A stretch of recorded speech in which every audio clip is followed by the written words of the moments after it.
그 전태일 열사 50주기, 조영래 변호사님 30주기를 맞이해서 그 노조 탄압의 변화된 지점과 지속된 지점을 검토하는 것이 중요하다고 생각합니다. 이러한 측면에서 발제자가 지적하신 노조 탄압과 부당노동의 주요 경향과 특징에서 지적한 부분들은 매우 의미가 있습니다. 하청 노동자들에 대한 부당노동행위, 그리고 복수노조 사업장에서의 부당노동행위, 다양한 공범의 등장으로 인한 부당노동행위, 이것들은 새롭게 변화된 노조 탄압의 실상들을 드러내고 있습니다. 저는 여기에서 그 자본의 노동권 침해 행위가 가능케 한 배경에는 국가의 묵인이 있었음을 보충하고자 합니다. 87년 노동자 대투쟁 이후에 노동 현장에서의 노동과 자본의 대립 양상을 살펴보면은 쟁의 행위 등 현장 투쟁을 통한 해결 방식과 함께 법률적 수단을 동원한 법적 분쟁이 중요한 부분을 차지하고 있습니다. 이 자본은 노동 상권을 무력화시키기 위해서 손해배상 청구, 가압류, 직장 폐쇄, 교섭 창구 단일화 절차, 노조 간부에 대한 그리고 조합원에 대한 고소, 고발, 징계 등을 활용하고 있고, 노동 또한 사용자의 노동 상권 침해에 대한 방어 수단으로 사용자들에 대해서 고소를 하고 부당 노동행위 금지, 직장 폐쇄, 해제, 가처분 등으로 맞서고 있습니다. 이 경우에 그 자본과 노동의 법적 분쟁에 대한 국가의 태도는 양 진영 간의 분쟁의 결과를 좌우할 수가 있습니다. 발제자께서 말씀하신 삼성그룹 사건에서 일견 검찰이 적극적으로 삼성그룹 임직원들을 기소를 해서 법원이 실형 선고를 했습니다. 그렇다면은 이런 그 삼성그룹 사건에서 드러났던 수사기관의 태도가 기존의 소극적인 수사 관행을 변화시킨 것으로 볼 수 있는지 한번 살펴볼 필요가 있습니다. 저는 여기에 대해서 회의적입니다. 왜냐하면은 이 삼성그룹 사건에서의 검찰의 태도가 과거의 수사 관행에 대한 철저한 평가 반성을 기초로 해서 진행됐다는 것을 접해 본 적이 없습니다. 여전히 노동권 침해 행위에 대한 국가의 무기는 과거와 현재를 관통하는 부당노동 행위의 배경으로 작용하고 있다는 것이 저희 평가입니다. 여기에서 노동상권 침해 행위에 대한 국가의 무기는 크게 세 가지 부분으로 대별될 수 있습니다. 국회가 노동상권 관련 입법권을 남용하거나 불행사하는 것으로, 두 번째는 수사기관이 수사를 지연하거나 차별적인 기소권을 행사하는 것으로, 세 번째는 법원이 차별적인 판결을 하는 것으로 나타날 수 있습니다. 오늘 제 토론문에서는 이 수사기관의 수사 지연과 차별적 기소권 행사에 대해서 국한해 살펴봅니다. 앞서 이미 그 박대하 변호사님께서 삼성그룹 부당노동행위 사건에 대해서는 자세하게 발제문에 발표를 하셨고 언급을 해주셨기 때문에 저는 제 토론문에 나와 있는 두 가지 사례 중에서 창조 컨설팅이 관여했던 부당노동행위 사건에서 어떻게 수사기관이 수사를 지연했고 그리고 기소권 자체를 불행사했는지, 사용자들을 기소하지 않았는지에 대해서만 중심적으로 살펴보겠습니다. 사실 이 창조 컨설팅이 관여했던 노조 파괴 사업장에서 벌어졌던 각종 부당노동 행위는 발제자께서 발표하신 세 가지 양상이 모두 다 드러나 있습니다. 이 창조 컨설팅 사건이 사회에 알려진 것은 2012년 국회 청문회를 통해서입니다. 당시 청문회 당일날 한겨레 신문에 이와 같은 기사가 났었습니다. 창조 컨설팅이 7년간 14개의 사업장에서 노조를 깨먹었다. 이와 같은 기사가 났었고, 가장 대표적인 사업장이었던 유성기업에서 창조 컨설팅이라는 노무법인은 1년 반 동안에 무려 13억 원이라는 컨설팅 비용을 받아가면서 노동조합을 그야말로 깨는데 주력을 했습니다.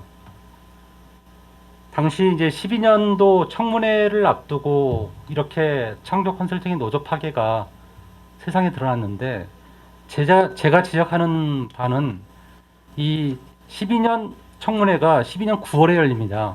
근데 그 전에 이미 고용노동부가 11년 말에 다른 사건에서 창조 컨설팅의 이와 같은 노조 파괴 행위에 대해서 압수수색을 통해서 인지하고 있었다는 것을 말하고자 합니다. 이러한 점은 현재 정부가 2017년부터 설치했던 고용노동 행정개혁위원회에서 조사했던 그 조사 결과에서 나와 있습니다. 당시 고용노동부는 은수미 의원이 12년 청문회에서 창조 컨설팅 노조 파괴를 폭로하기 전인 거의 한 10개월 전에 11년 말에 순천향 중앙의료원 사건 압수수색을 통해서 창조 컨설팅 대표인 신정두가 병원 사용자들과 함께 인사 경영 전략 회의를 했던 그런 회의록과 전략 회의 문건들을 이미 다소 확보했었습니다. 따라서 그때 당시에 고용노동부가 창조 컨설팅의 노조 파괴 행위를 알고 있었음에도 불구하고 결과적으로는 노조법 위반을 송치를 하면서 창조 컨설팅 노무사들은 전혀 수사 과정에서 입건조차 하지 않았고 병원 사용자들만 기소 의견을 송치했고 검찰 또한 이들에 대해서만 기소했습니다. 만약에 당시에 고용노동부가 창조 컨설팅 관계자들, 심정도를 비롯한 노무사들을 입건하고 이들의 노조 파괴 행위를 중단시켰다면 당시 진행되고 있었던 금성노조 사업장에서의 유성기업 등에서 진행 중이던 노조 파괴는 중단될 수 있었을 것입니다. 즉 당시에 고용노동부 그리고 검찰의 직무유기가 창조 컨설팅이라는 노무법인을 활용한 사용자들의 노조 파괴 행위를 지속시킬 수 있었던 원인으로 작용했던 것입니다. 또한 검찰의 문제 또한 지적하지 않을 수 없습니다. 창조 컨설팅이 주요하게 관여했던 4개 사업장에서 고용노동부는 다른 사건과 좀 다르게 적극적인 압수수색을 하게 됩니다. 압수수색을 통해서 어떻게 사용자들이 어용노조 설립에 관여했는지 그리고 금속노조 탈퇴를 종용했는지에 관련된 구체적인 압수수색 자료를 확보를 합니다. 그럼에도 불구하고 검찰이 이에 대해서 불기소 의견을 송치하라고 수사 지휘를 했고 대부분의 혐의 사실들이 불기소됩니다. 이후에 법원의 재정 신청 인용 결정을 통해서 검찰의 잘못된 불기소 처분이 드러났고 이후에 이를 바탕으로 사용자들이 모두 구속되고 창조 컨설팅 관계자들도 실형을 선고받았습니다. 이러한 순천향대학 사건이라든지 또는 금속노조 사업장에서의 수사기관의 부당한 수사주의, 검찰의 부당한 수사주의는 수사기관의 의지에 따라서 얼마든지 사용자들의 부당노동행위가 처벌받을 수도 있고 묵인되면서 사용자들의 부당노동행위에 날개를 달아둘 수 있다는 것을 보여줍니다. 삼성그룹 사건 또한 마찬가지입니다.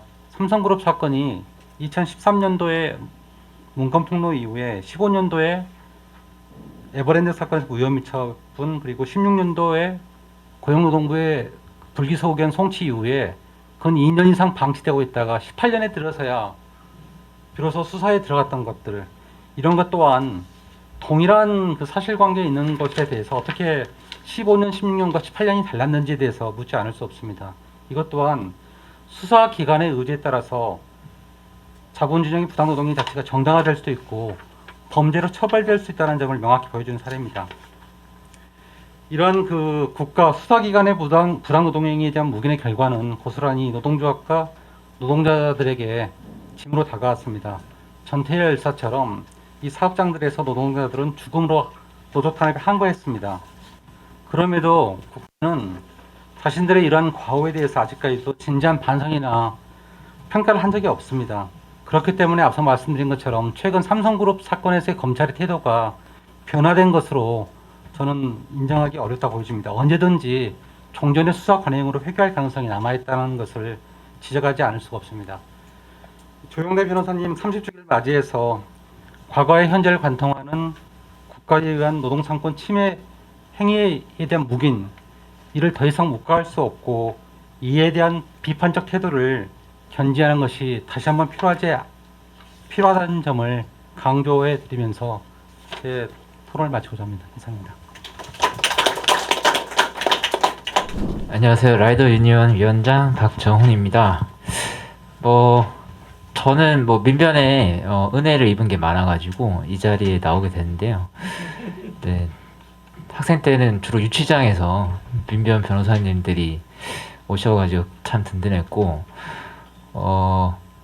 그 다음에 뭐 구속도 한번 두 번 될 뻔했는데 한 번은 뭐 강문대 변호사님이, 한 번은 정병욱 변호사님의 활약으로 영장이 이제 기각된 적이 있습니다. 그리고 감옥에서 제가 잠깐 깜빵 있을 때가 있는데 거기서 이제 공익소송을 맡아주셔가지고 국가를 상대로 해서 저희가 이겨가지고 100만 원은 다시 민변에 드리고 남은 돈으로 오토바이를 사서 지금 일을 하고 있습니다. 예, 그래서 사실은 라이더 유니온의 시작의 종잣돈이 어, 민변 변호사님의 변론에서 나왔다라고 말씀드리고 다시 한번 감사드립니다. 오늘 제가 말씀드릴 거는 좀 같이 고민해봤으면 하는 문제들이 있어가지고 좀 질문을 던지는 겁니다. 저는 어쨌든 뭐 주관은 있습니다만 법조계에선 좀 어떻게 생각하시는지 궁금하기도 하고요. 전태일 열사가 근로기준법을 준수하라고 외쳤는데 2020년에 라이더 유니온은 근로기준법을 준수하라가 아니라 적용하라, 근로기준법의 대상인지 여부를 묻는 운동을 하고 있습니다. 사실은 이 노동법이라는 게 생겨난 초기 자본주의에서 벌어졌던 논쟁을 한 200년 뒤에 한국에서 혹은 전 세계에서 하고 있다. 다시 하고 있다.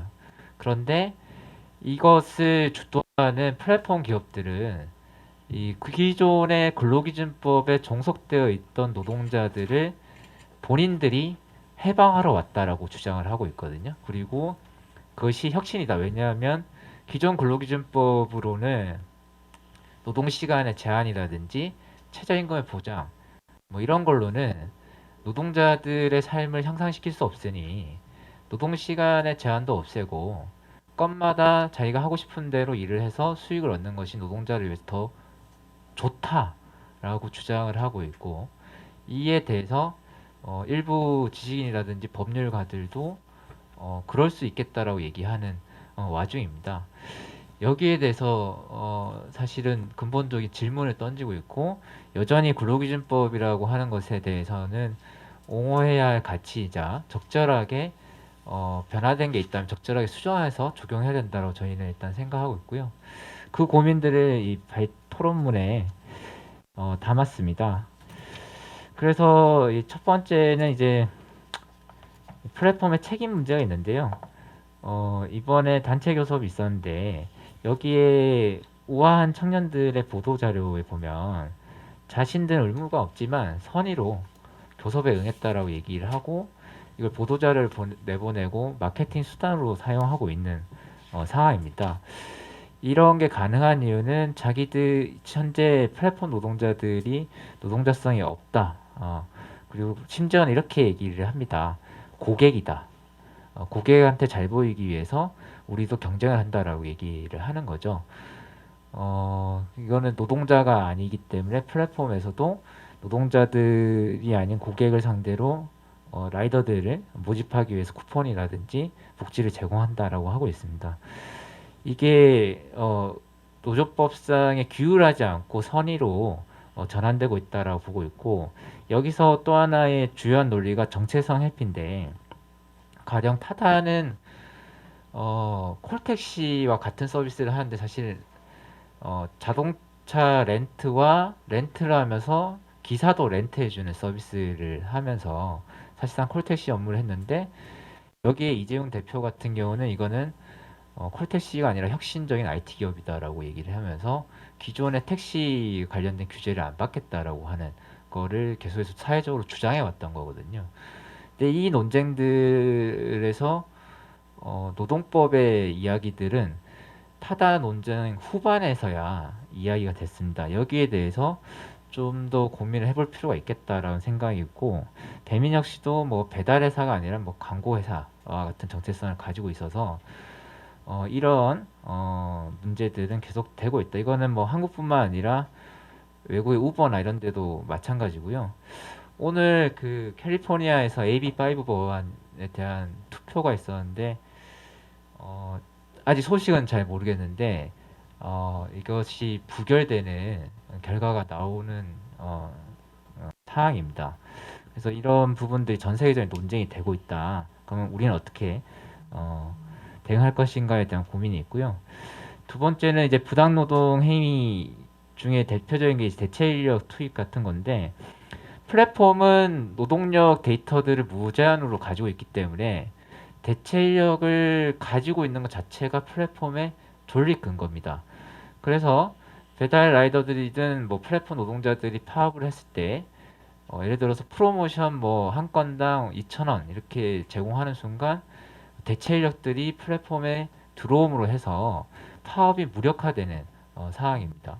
그러니까 기존 사업장 같은 경우는 출근하는 노동력들을 100명 정도, 뭐 200명 정도, 많으면 1만, 2만 명 정도인데, 플랫폼에서는 그 노동자들한테 작업 도구를 제공할 필요도 없고 생산 수단을 가질 필요도 없고 출근시킬 공장 부지도 필요 없기 때문에 이론상 무제한의 노동력을 가질 수 있습니다. 이런 상황에서 배달료를 혹은 프로모션이라든지 가격 같은 것을 자유롭게 변경할 수 있기 때문에 파업이 불가능한 자본가들이 지금 탄생하고 있다라고 말씀드릴 수 있겠습니다. 이것이 가능하려면 역시 근무 조건의 상시적 변경이 가능해야 되는데, 기존에서는 이게 취업규칙 불이익 변경이라든지 최저임금 같은 노동법상의 규제가 있었는데, 여기서는 노동자가 아니라는 이유로 혹은 고객이라는 이유로 완전히 무력화되기 때문에 심지어는 1분 단위로 배달료가 바뀌는 사항에 있어서 수요와 공급에 따라서 노동력의 가치가 변화하는 것들이 현실에서 나타나고 있다라는 거고, 이 두 가지 무기를 가지고 있으면 언제든지 뭐 노조 창립 이래 한 건당 10,000원 이렇게 프로모션 날려가지고 노조 행사 자체를 무력화 시킬 수 있는 무기를 가지고 있다라는 겁니다. 이거를 어떻게 막을 것인가에 대해서 우리가 좀 고민을 해야 된다라는 말씀이 드리고 싶고요. 정보 차단 역시도 플랫폼은 모든 노동력에 대해서 공지를 할 수 있는데, 노동조합은 출근을 하는 그 공장도 없고 식당도 없기 때문에 전단지 한 장 뿌리기도 힘든 상황입니다. 그러면은 합법적인 기존의 노조할 권리만으로는 사실 이거에 대해서 대응할 수가 없어요. 그래서 저희가 좀 다른 노조할 권리에 대해서 좀 더 급진적인 상상을 해야 되는 플랫폼에서는 사항에 놓여 있습니다. 가령 온라인에서의 어떤 서버 점거 이런 것이 허용되거나 혹은 오프라인에서 소수가 본사를 점거했을 때 민형상상 책임을 면책하는 정도의 권한을 주지 않으면 노조를 만들어도 플랫폼 기업의 협상 파트너로서의 역할 이상의 것들을 하기가 매우 힘든 상황에 있다라는 말씀을 드리고 싶고, 이 규제를 노동법에서 구체적으로 어떤 걸 바꿔서 규제를 하고 노동자들한테 노조할 권리와 단체 행동권들을 실질적으로 보장할 것인가를 많은 법조인들이 같이 고민해 주시면 좋겠다라는 말씀을 드리면서 마치도록 하겠습니다. 고맙습니다. 먼저 오늘 같은 귀한 자리에 불러주셔서 감사드리고, 생각해보니까 민변에서 공식적으로 초청을 받아서 온 거는 오늘이 처음인 것 같다는 생각이 들더라고요. 좀 서운하려고 했습니다. 네. 네. 뭐 인연이 없는 건 아닌 것 같은데 왜 그렇게 됐을까? 문득 생각해보니, 아무래도 이제 변호사님들은 이런 자리에서만 만나는 게 제일 좋다. 너무 이렇게 법원 이런 데서 만나면 절대 안 된다. 혹은 이제 유치장에서 만나면 안 되고. 예. 네. 뭐 좀 우스갯소리처럼 말씀은 드렸었는데, 이 오늘 같은 자리가 있기까지의 많은 이제 변호사님들의 헌신과 희생에 정말 감사를 드리지 않을 수 없고, 특히 제가 이 자리를 정말 뜻깊게 생각했던 이유 중에 하나는 뭐 다들 아시는 것처럼 올해가 전태일 50주기 그리고 조영래 그 변호사님 30주기라고 하는 특별한 의미를 가지고 있어서 더더욱 불러주심에 감사 인사를 드립니다. 55페이지 첫 페이지에 나와 있는 그림이 하나 있습니다. 이건 제가 자랑을 하려고 넣은 건데요. 이번에 토론을 이제 부탁을 받고 조영래 변호사님 책을 좀 뒤적거리다가 보니까 마침 이 조영래 변호사님 성함이 써져 있지 않은 형태의 초판으로 전태일평전이 있는 것을 발견했고 그림에는 잘 안 보이지만 이제 문익환 목사님 서명이 들어있는 책을 발견을 했습니다. 뭐 제가 갖고 있는 걸 보니 제 책인 건 맞는 것 같은데 이런 책이 저한테 남아있다라는 걸 좀 자랑하면서 차별이라고 하는 문제를 접근하며 굳이 이제 이 책을 살펴봤던 이유는 사실 우리가 뭐 변호사님들께서는 소송을 접하시고 소송을 참여하시고 또 이 소송 사건에 대한 판사님들은 판결을 하시는 과정에서 과연 이 차별이라고 하는 걸 대체 어떻게 생각하시는 걸까 하는 의문이 기본적으로 들었기 때문입니다. 거의 조용래 변호사님이 쓰신 문장 중에 하나는 인간의 존엄을 버리지 않고 라는 부분이 나옵니다. 차별이 도대체 무엇인가? 사실 왜 차별은 우리는 법을 해석하면서 차별은 금지된다. 차별은 누구에 대해서 금지되는가? 어떤 것을 이유로 해서 금지되는가 하는 차별의 사유와 또 비교 대상 문제라든지 합리성 판단의 문제라든지 하는 것에 대해서는 정말 깊이 고민을 하는데 사실은 왜 차별이 금지되는가에 대해서는 그렇게 깊이 생각하지 않는 것이 아닌가라는 생각을 했고요.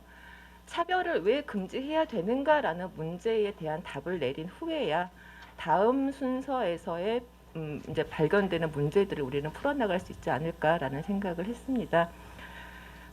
그런 문제의식을 가지고 이제 토론문을 작성하면서 우리 담대한 천지선 변호사님, 오늘 목소리가 많이 떨리시는 걸 보니 역시 좀 어려운 자리인 건 맞나 보다라는 생각이 들었는데요.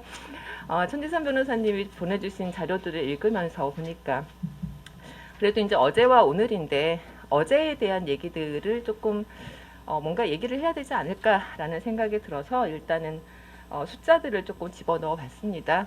과거의 여성의 노동들 또 여성 노동자의 연령으로부터 발견되는 전태일이 살았던 시기에 여성 노동자의 현실들을 추론해 볼 수 있는 것들 이런 것들을 좀 보여드리고자 했었고요.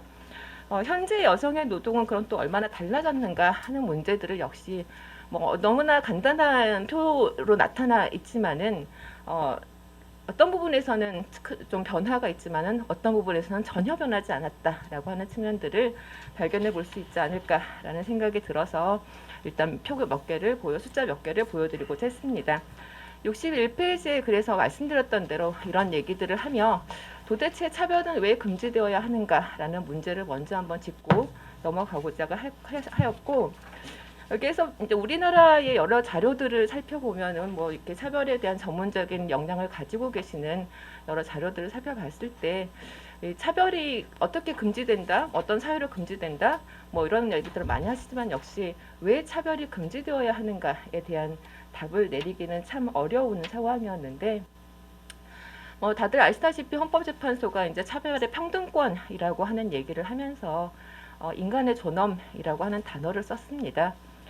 인간의 존엄이라는 단어가 차별의 금지 사유다, 차별이 금지되는 이유다라고 바로 얘기하기는 상당히 어려운 상황인 것 같긴 하지만은 결국 이제 왜 차별이 금지되어야 하는가라고 하는 것은 이 인간의 존엄성을 침해하는 것들이기 때문에 그러하다라고 하는 것들이 다른 여러 외국의 판례라든지 특히 63페이지에 나와 있는 그런 사건들, 뭐 유명한 외국의 사건들을 통해서 좀 살펴볼 수가 있었고, 그러니까 인간의 존엄이라고 하는 측면으로 접근해 들어가면은 이 차별이라고 하는 문제, 어떤 차별이 금지되는가, 무엇을 이유로 하는 차별이 금지되는가, 또한 이제 차별을 판단할 때 우리는 어떤 관점을 채택해야 되는가 하는 얘기들을 할 수 있지 않을까라는 생각이 들었습니다.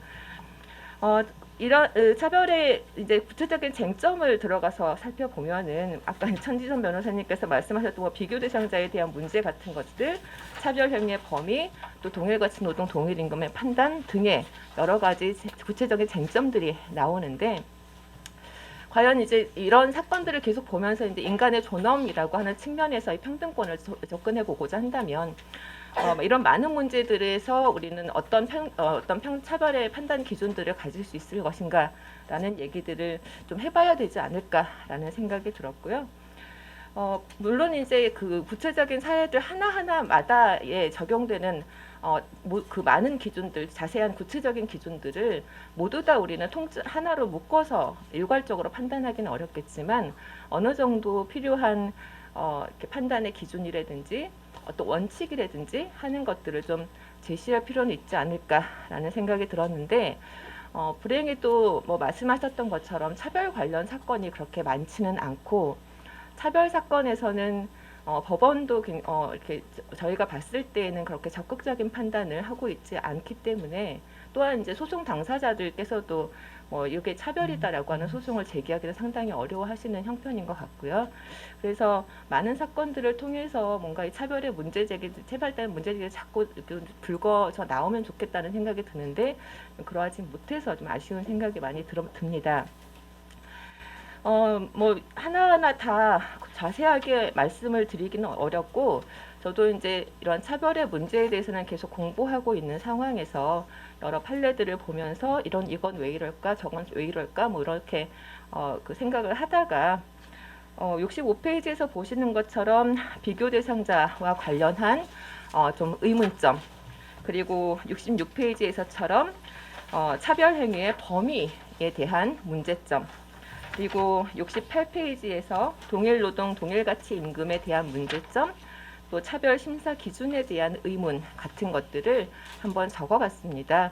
뭐 앞에 천지선 변호사님께서 많이 보여주셨던 그러한 사건들을 통해서 이런 의문들을 한번 뽑아내 보시고 이런 의문들에 대해서 과연 뭐 지금 당장 정확한 답을 좀 내리기는 물론 어렵겠지만은 계속해서 생각해 가면서 뭐 변호사님들께서는 뭐 소송에 뭐 이런 차별 사건을 담당하실 때 뭐 저 같은 경우에는 차별 사건들을 보며 공부를 할 때 계속해서 뭔가 좀 발견해 내려고 하는 그런 노력들이 필요하지 않을까라는 생각을 했고요.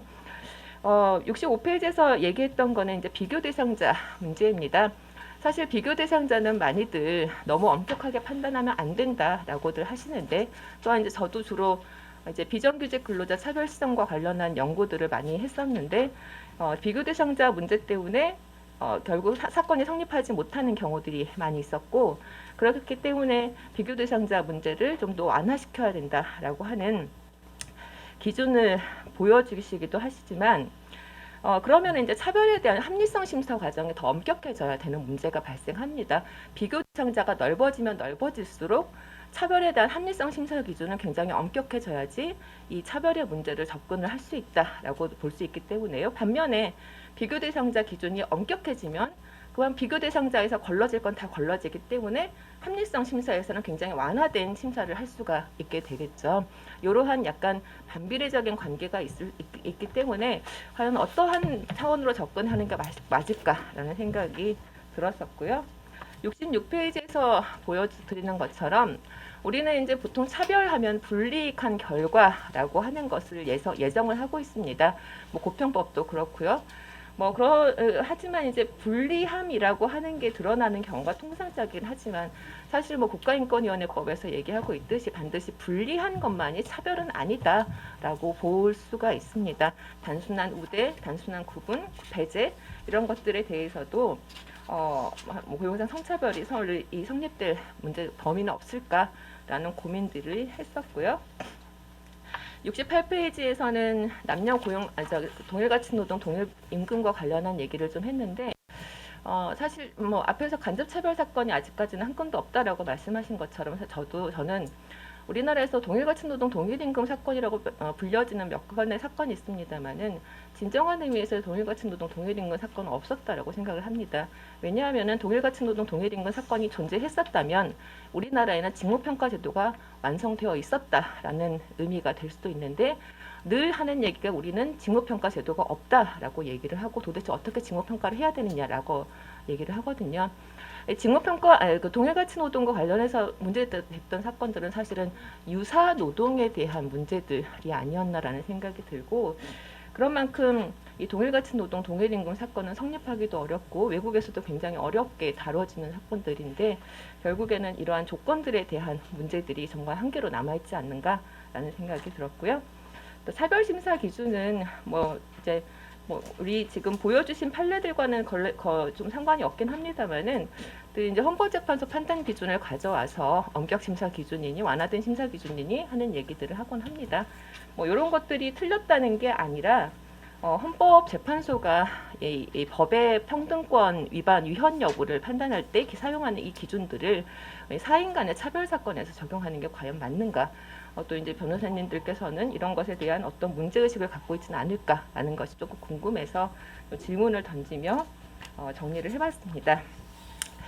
전체적으로 이제 그 과거와 차별 사건에 있어서는 과거와 오늘이 얼마나 다른가라고 물어본다면 그렇게 크게 뭐가 달라졌을까라는 생각이 사실은 들기는 하고요. 여전히 제한된 상황에서 여전히 제한된 사례들이 있고 여전히 뭐 여성 노동에 대한 가치 평가는 낮은 상태이고 하기 때문에 뭐 크게 달라진 것 같지는 않다라는 생각이 들긴 하지만 그럼에도 불구하고 이렇게 민변에서 열심히 활동해 주신 여성위원회에서 활동해 주시는 변호사님들 또 노동위원회에서 활동해 주시는 변호사님들 덕분에 조금씩은 발전하고 있지 않는가라는 생각이 듭니다. 뭐 이렇게 정리를 하겠습니다. 감사합니다.